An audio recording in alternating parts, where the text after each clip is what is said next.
हम बादल को घिरते देखा काव्य का अध्ययन कर। बादल को घिरते देखा काव्य का यह पद देखिए। ऋतु वसंत का सुप्रभात था। सुप्रभात यानी सुंदर प्रातः काल। मंद मंद था अनिल वह रहा। अनिल यानी हवा। बालारुण की मृदु किरणें थी। बालारुण यानी प्रातःकालीन सूर्य, मृदु यानी कोमल। अगल बगल स्वर्णिम शिखर थे। अगल बगल यानी आसपास, और स्वर्णिम शिखर यानी सुनहरी चोटियां। एक दूसरे से विरहित हो। विरहित यानी अलग अलग। अलग अलग रहकर ही जिनको सारी रात बितानी होती। यहाँ पर संदर्भ होगा प्रस्तुत काव्यांश कवि नागार्जुन द्वारा रचित काव्य बादल को घिरते देखा से संकलित है। प्रसंग होगा, इस पद में कवि ने मानसरोवर झील के प्राकृतिक सौंदर्य का वर्णन किया है।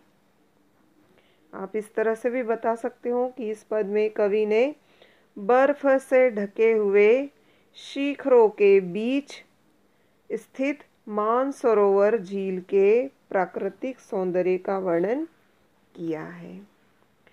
अर्थ देखिए, कवि कहते हैं कि बसंत ऋतु की सुंदर प्रातःकालीन वेला में, प्रातःकालीन समय में धीमी धीमी वायु चल रही थी, यानी धीमी धीमी हवा चल रही थी। और दूसरी ओर मानसरोवर झील के आसपास बर्फ के से ढके हुए शिखर पर प्रातःकालीन सूर्य की किरणें छिटकती हुई दिखाई दे रही थी। बालारुण की मृदु किरणें यानी प्रातःकालीन सूर्य की कोमल किरणें हिमालय बर्फ से ढके हुए शिखरों पर दिखाई दे रही थी। अगल बगल स्वर्णिम शिखर थे। कवि कहते हैं कि बर्फ से ढके हुए उन पर्वत शिखर पर आसपास अनेक सुनहरी शिखर दिखाई दे रहे थे। सुनहरी चोटियां दिखाई दे रही थी। ऐसे सुंदर वातावरण में एक दूसरे से विरहित, कवि कहते हैं कि ऐसे सुंदर वातावरण में रात्रि में बिछुड़ने वाला चकवा और चकवी पक्षी प्रातःकालीन अलग रहकर जिनको रात बितानी होती थी। ऐसे सुंदर वातावरण में रात्रि में बिछुड़ने वाले चकवा चकवी पक्षी जो रात्रि में एक दूसरे से अलग रहकर उन्हें रात बितानी होती थी। निशा काल के चिर अभिशापित यानी रात्रि में वे पक्षी एक दूसरे के साथ नहीं रह सकते थे। बेबस उस चकवा चकवी का बंद हुआ क्रंदन फिर उनमें, यानी प्रातःकाल की उस बेला में चकवा और चकवी पक्षी का रोना, उनकी करुण पुकार, क्रंदन यानी उनकी रोना, उनका रुदन प्रातःकाल की बेला में बंद हो गया।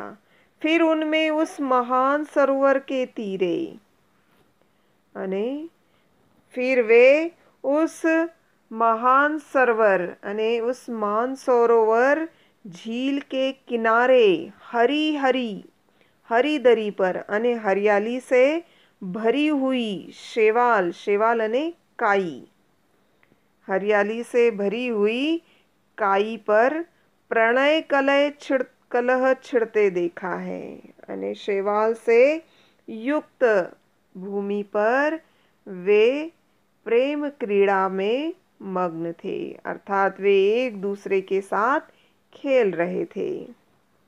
बादल को घिरते देखा है। कवि इस सुंदर दृश्य का दृष्टा बनकर वहाँ कवि ने बादलों को घिरते हुए देख रहा है। तो यहाँ पर कवि ने चकवा और चकवी पक्षी के रात्रि में बिछुड़ जाने और प्रातः मिल जाने का उल्लेख एक पुरानी किंवदंती के अनुसार किया है। आगे देखिए, दुर्गम बर्फानी घाटी में, दुर्गम बर्फानी घाटी में 7 सहस्त्र फुट ऊंचाई पर अलख नाभि से उठने वाले, दुर्गम यानी कठिन, बर्फानी यानी बर्फ से ढकी हुई, शत यानी सैकड़ों और सहस्त्र यानी हजारों, अलख, अलख यानी दिखाई न देना, नाभि यानी, और उन्मादक, निज के ही उन्मादक परिमल, उन्मादक यानी पागलपन और परिमल यानी सुगंध के पीछे धावित होकर, धावित यानी दौड़ना, तरल तरुण कस्तूरी मृग, मृग यानी हिरण, कस्तूरी एक सुगंधित पदार्थ है जो मृग की नाभि में होता है। अपने पर चिढ़ते देखा है, बादल को घिरते देखा है। यहाँ पर कवि ने कस्तूरी मृग को प्रत्यक्ष देखकर उनकी नाभि में से निकलने वाली सुगंध से स्वयं हिरण को पागल सा होकर इधर उधर दौड़ते देखा है। तो कवि ने यहाँ पर इसी बात का उल्लेख किया है।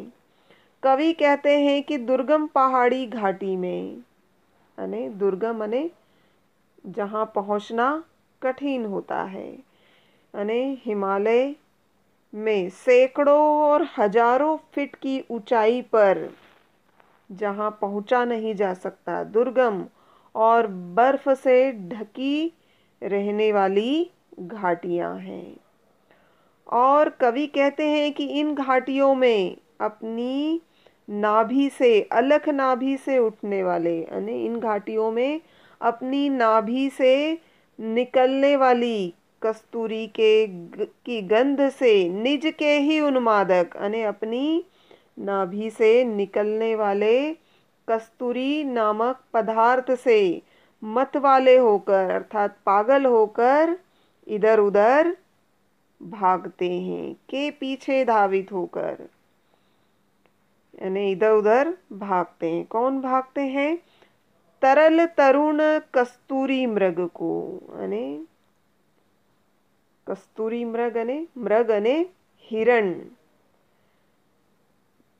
तो कवि कहते हैं कि कस्तूरी यद्यपि उनकी नाभि में होती है, लेकिन दिखाई नहीं देने के कारण ये हिरण उनको खोजते हुए व्याकुल रहते हैं। अपने पर चिढ़ते देखा है, और कस्तूरी को बाहर न खोज पाने के कारण ये हिरण अपने आप पर ही चिढ़ते हुए दिखाई देते हैं।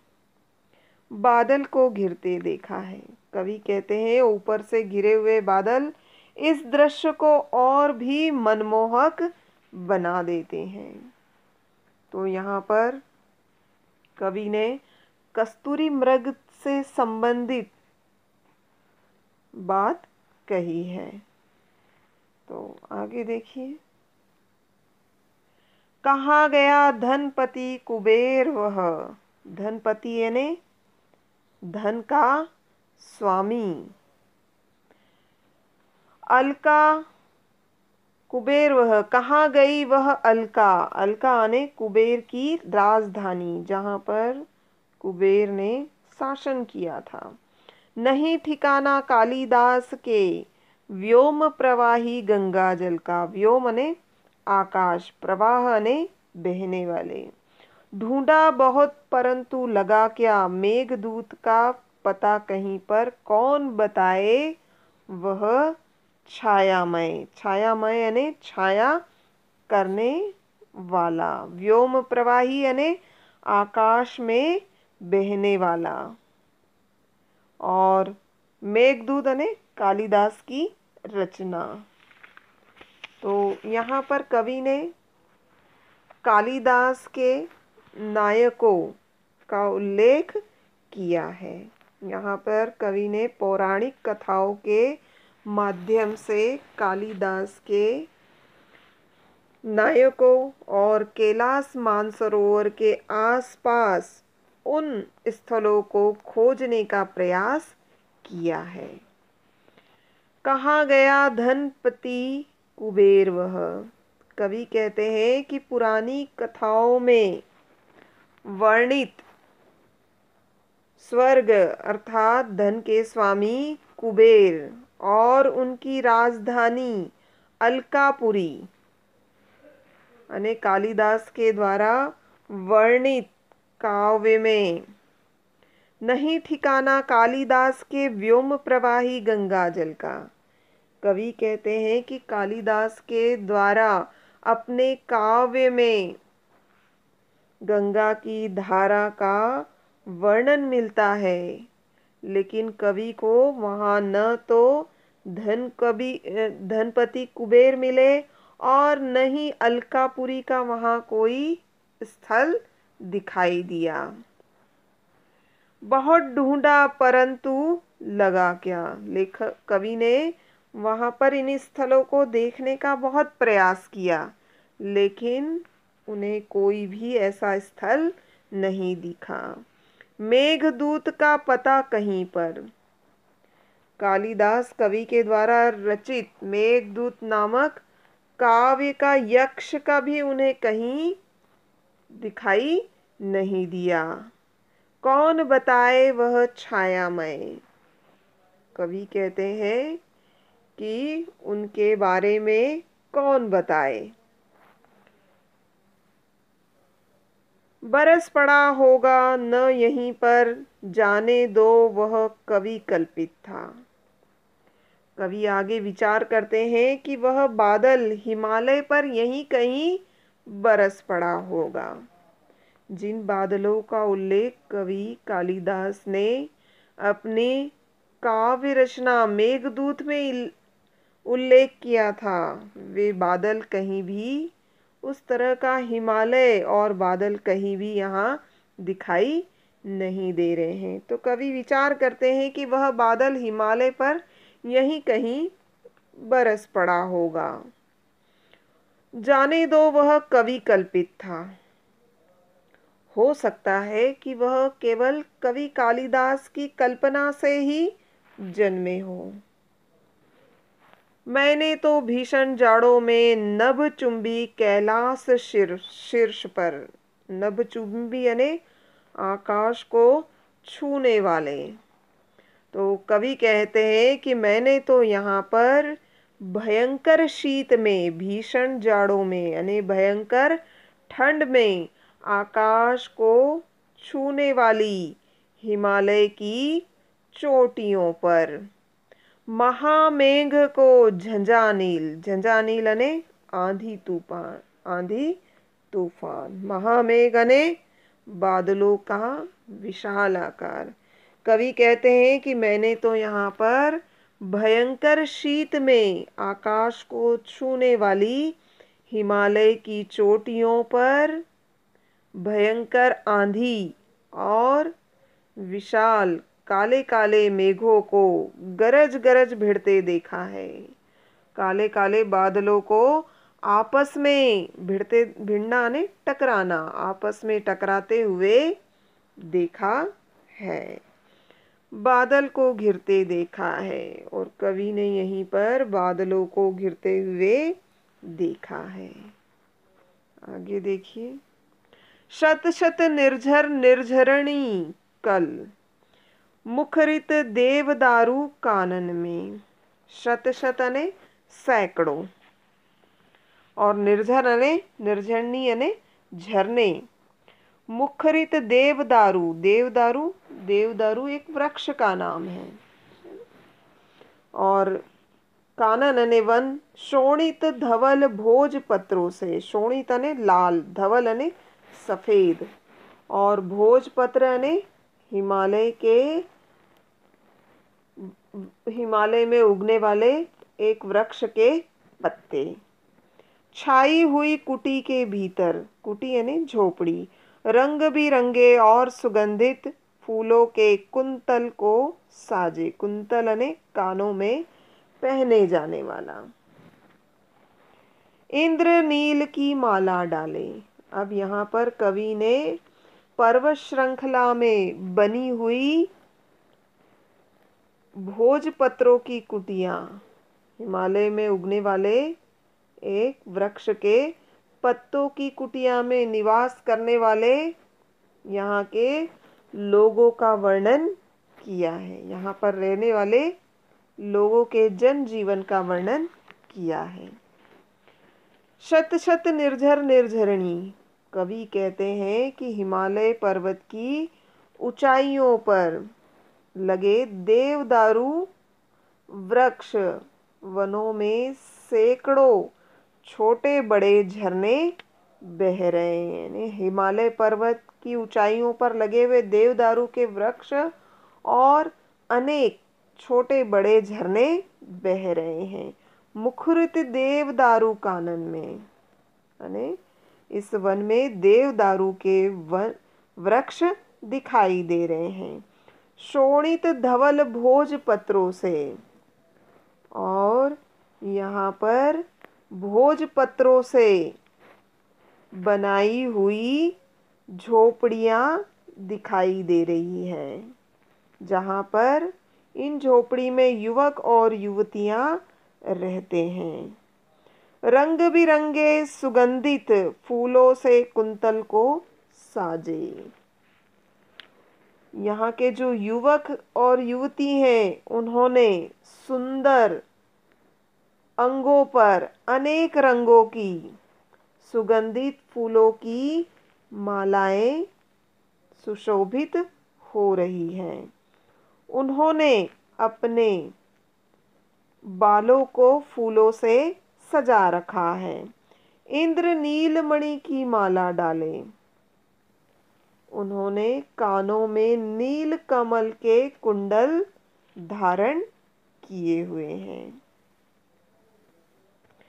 शंख सरी के सुघड़ गलों में, और उनके शंख जैसे, सुघड़ ने सुंदर,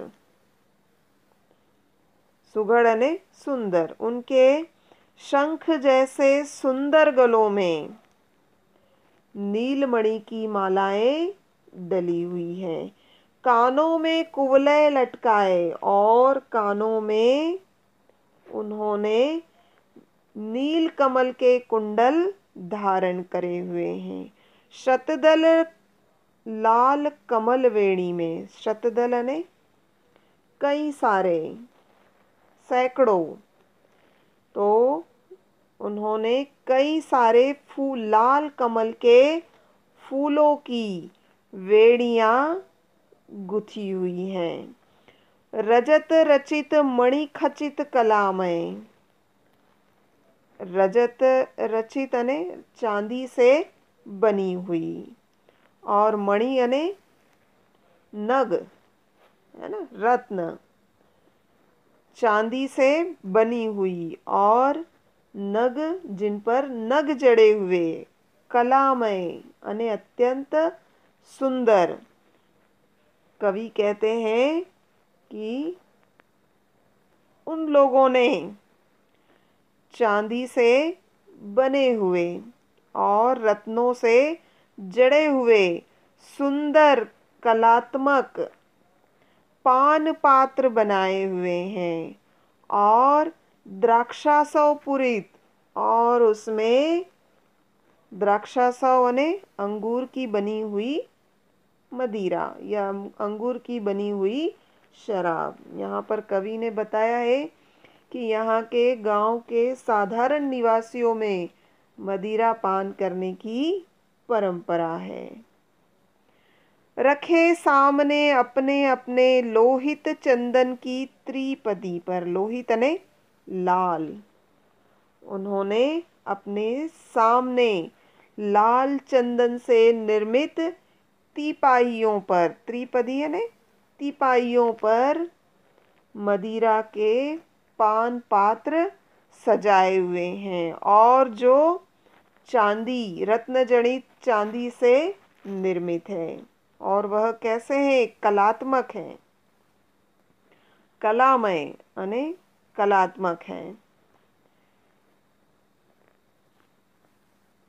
नरम निगदाग बाल कस्तूरी मृग छालों पर पलथी मारे। कवि कहते हैं कि यहाँ पर रहने वाले लोग, नरम माने कोमल, निदाग बाल कस्तूरी यानी मृग की छाल पर, मृग छालों पर पालथी मारे यानी यहाँ के निवासी मृग छालाओं पर पालथी मारकर बैठे हैं। मदिरारुण आंखों वाले उन उन्मुक्त किन्नर किन्नरियों की, कवि कहते हैं कि वे किन्नर और किन्नरियां अर्थात वहाँ के युवक और युवतियां ऐसी ही मृग छालाओं पर पालथी मारकर बैठे हैं जो कि छोटी छोटी कस्तूरी मृगों से, मृग की छाल से प्राप्त की गई है, बाल कस्तूरी।